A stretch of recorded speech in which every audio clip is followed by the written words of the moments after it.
Welcome back to Standards-Based Grading in the World Language Classroom, Part 3. Recapping, we've been talking about how if a student bombs a test and does really great on the second one because they've learned how to study, their effective filter is lowered, they're in the groove of the class now, they still have a C for the class. We've been talking about how the gradebook just shows you a snapshot of an average. It doesn't really tell you, and I have a musician because I was talking about in music class because that's pretty concrete to talk about.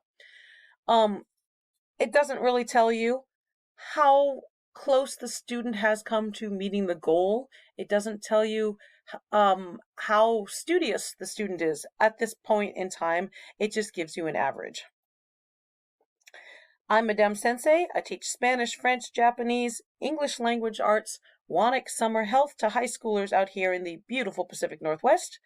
If you're interested in talking about this or anything with me, come join me at the Minecraft Teachers Lounge, Minecraft Education Ambassadors, RockSim, Duolingo Educators Network, Teacher Excellence Lounge, or World Language Teacher Lounge, Quizzes, Game Changers, and AI Certified Teachers. And as soon as the Practical and Comprehensible Facebook group opens for this year, I'll be there too. They always have a new one every year.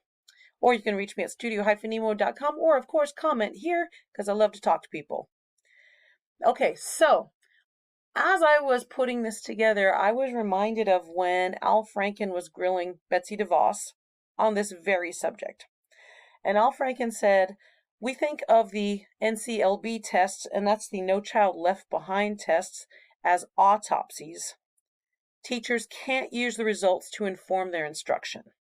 And you might remember Betsy DeVos had no clue what he was saying. She did not understand the discussion of mastery-based assessment, standards-based grading. So, for world language, we need to talk about the levels of progression and the descriptors. Because again, we are a progressive skill, and other classes have standards such as,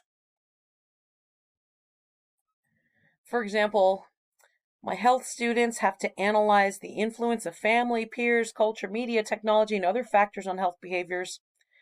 My English students have to determine 2 or more themes or central ideas of a text, blah, blah, blah.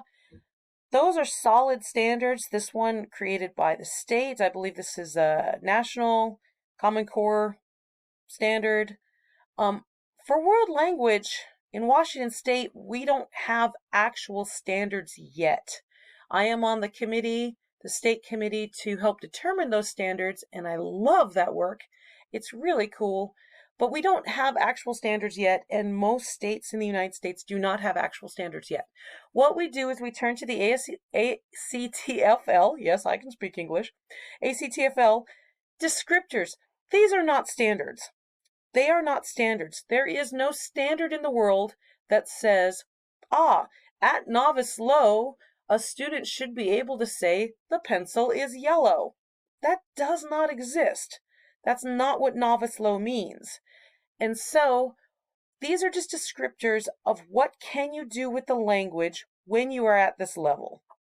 Let's look at these descriptors more in depth. Before we do, let's talk about scope and sequence versus standards, because I've gotten into some arguments with my administration, and after 6 months of arguing, that's not a standard, that's not a standard, that's not, I suddenly looked at her and said, oh, are you talking about scope and sequence? Scope and sequence is the order which you personally decide to relay the skills that your students are working on, okay? So for example, in my Spanish classroom, I'm one of 4 Spanish teachers in the district. Back when we were only 3 Spanish teachers in the district, we were trying to decide what textbook should we use. Now I'm very lucky, I'm the only French teacher, I'm the only Japanese teacher. I can do whatever the heck I feel like. So I don't have a textbook for those classes. I read actual books with my students. But for my Spanish class, because I'm one of 4 teachers, we have to march lockstep. A student might transfer between our classes. A student's going to come up from the middle school to the high school. They're going to start in my class in Spanish 1 and they're going to go to Spanish 2.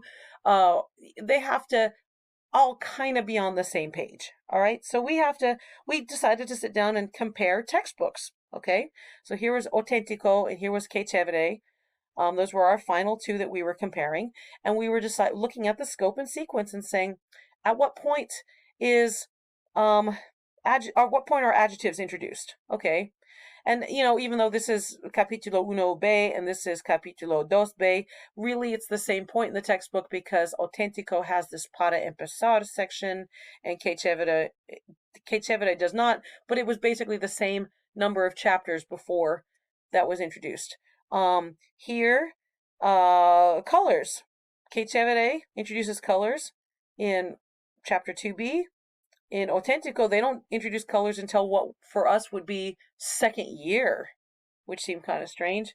And then let's see, Auténtico earlier for classroom items. Auténtico hits the ground running with these are all the items in the classroom immediately. That's their para empezar.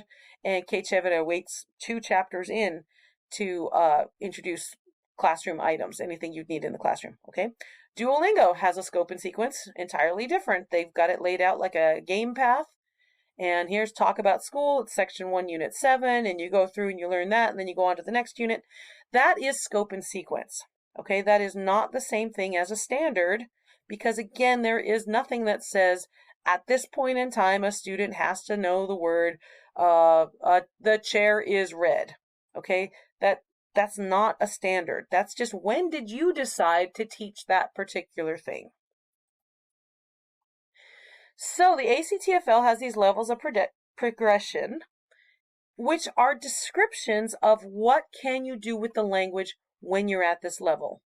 Now let me also say that just because you're in first year French doesn't necessarily mean that you're at novice low. Okay, I aim to get my first year French ending the year at intermediate low. But, I've got some students that's just going to take a little longer for things to click for them. I've got some students with health problems, and so they miss a lot of class. All right, just because they're at novice high doesn't mean, oh, you're in French 1. They could be at novice high at French 2. Oh my gosh, this year I have a student in French 3 who is at maybe novice mid. Okay, got to work with it with what they can do. All right, so these are just descriptors of what can you do with the language. So let me just kind of walk you through what they are, because I certainly had no clue until I started working with the state on what should our standards be. And so I think it's really good to understand these, okay? At novice low, you need at least 2 solid words, and I put the word solid in quotes, because if the student is misspelling the word, but you can recognize what they meant to say, good, the student is on the track, okay? In some languages it's very important to spell it right. In Japanese, if you get the kanji wrong, you might get the wrong meaning. In French, spelling is really important because we've got parler, parler, parler, parler, parler. Those are all different words, but they're spelled completely different, but they all sound the same, right? So solid, your mileage may vary on what solid means, but they've got 2 solid words related to the prompt. So maybe your prompt is, what do you eat for breakfast? Okay, so the student has written banana and plate. Okay, they're both related to eating breakfast. All right, they're not connected to each other necessarily because there's no verb connecting them, there's no description connecting them, but they're 2 solid words related to whatever prompt you gave them. There's no grammatical connection between them. Okay, so that's novice low. Okay, for novice mid, you've got at least 2 grammatical connections to a verb. So maybe you've got I eat, and maybe you've got eat banana. Okay, so that'll put you solidly at novice mid. You've got a verb, and you've got the 2 grammatical connections to it. For novice high, now you're putting together simple sentences. Now you've got I eat banana as your subject, verb, object. Okay? Or maybe you have a subject, verb, and a prepositional phrase.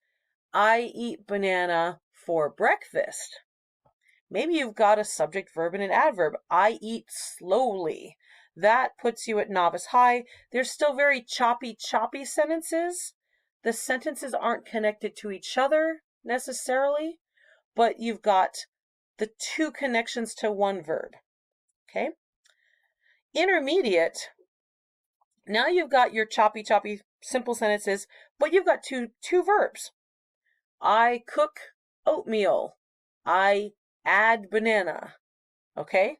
So you've got two different verbs, but you're starting to put them together into more complicated thoughts, let's say. Okay, so that's intermediate low.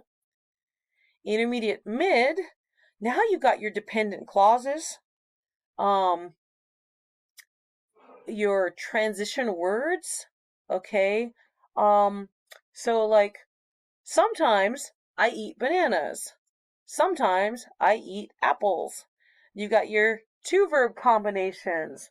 I'm able to cook oatmeal. I must be hungry. I don't know. I'm always hungry, I guess. So do your dependent clauses. I eat bananas because I like bananas. Your transition words between the sentences and your two verb combinations, that puts you solidly at intermediate mid. And then intermediate high, you've got more complex components and your sentences are starting to be more connected to each other. So you're really relying on those transitions. You're grouping your sentences in a logical order, so that there's a better flow. And then when we get to advanced low, you're putting the sentences in a really logical order. You're forming longer, more developed paragraphs. You're really thinking at the paragraph level at advanced low. Okay. Now, my students rarely get to advanced low. They do. Rarely get to advanced low, get to advanced mid, advanced high. Well, they're probably heritage speakers already when they come to me. So I'm less versed in those distinctions. I'm more likely to mix up when I try to say, oh, are you advanced low or advanced mid? I find it a little more fuzzy there personally, just because I don't have as much experience in deciding where my students go there. Oh my gosh, I just looked down. I'm at 13 minutes. This was going to be a short one. Okay, so in conclusion, wrapping it all up, our grade books are dinosaurs. I know that there are pockets of America where you are on standards-based grading, and I would love to hear from you. I'd love to know what your grade books look like. Comment here in YouTube or reach me at any of those other places. For the rest of us, we have to shoehorn in what we perceive our students as. How close are they to mastery of the skill that we're trying to teach them? So thank you for listening to my diatribe, and I hope to see you on the next video.